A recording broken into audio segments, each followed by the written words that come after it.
Pasangan calon wali kota dan wakil wali kota Banjarmasin di Pilwali 2020 nantinya akan menjalani debat publik.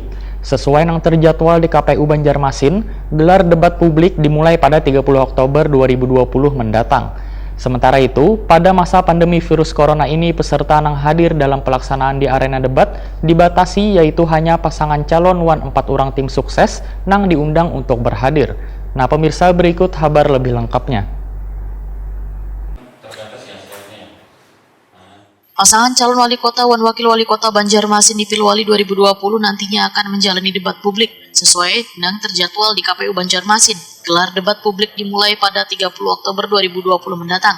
Ketua KPU Banjarmasin Rahmiati Wahdah, Wetakoni Prima TV Jelang Kamarian Rabu 14 Oktober 2020 memadahkan ketetapan jadwal debat publik bubuhan calon yang telah disepakati dalam gelar rapat koordinasi jadwal dan materi debat publik atau debat terbuka antar pasangan Cawawali Banjarmasin pada Pilkada 2020 di kantor KPU Banjarmasin telah disusun untuk gelar debat publik pertama tanggal 30 Oktober 2020. Debat kedua pada 10 November 2020 dan debat ketiga 22 November 2020. Bahkan dalam gelaran rapat koordinasi ini, sebagian pasangan calon hadir wan sepakat dengan jadwal debat tersebut. Rahmiati Wahdah menegaskan mekanisme debat terbuka penyampaian visi wan misi bubuhan paslon ini kada hanya antara Cawali wan Cawawali, tapi juga langsung diikuti pasangan Cawali wan Cawawali. Sehingga bubuhan Cawali wan Cawawali wajib mengikuti debat yang diselenggarakan KPU ini. Jika kada mengikuti, maka akan dikenakan sanksi, yaitu diumumkan ke publik kada ikut debat. Kemudian iklan kampanyenya yang difasilitasi KPU akan dicabut, kecuali bila ada halangan yang memang kada bisa dihindarkan. Rahmiati Wahdah meminta seberatan pasangan calon kada memobilisasi pendukung ke acara debat, sebab harus mentaati protokol kesehatan menghindari penularan virus corona. Bukan materi ya, kita tema.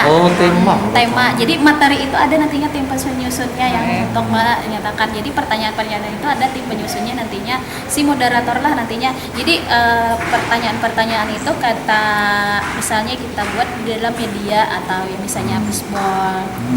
Seperti itu. Nah, itulah yang pertanyaan-pertanyaan itu yang akan ditanggapi oleh yang namanya pasangan calon.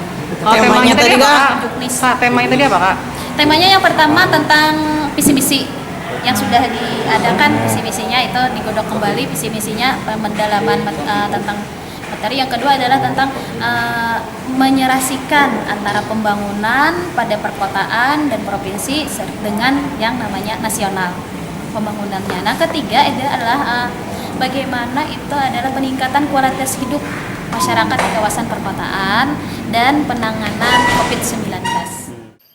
Sementara itu, pada masa pandemi virus corona ini, peserta yang hadir dalam pelaksanaan di arena debat dibatasi, yaitu hanya pasangan calon wan 4 orang tim sukses yang diundang untuk berhadir. Peserta pun kada diperbolehkan membawa alat peraga kampanye wan kada boleh meneriakkan yel-yel.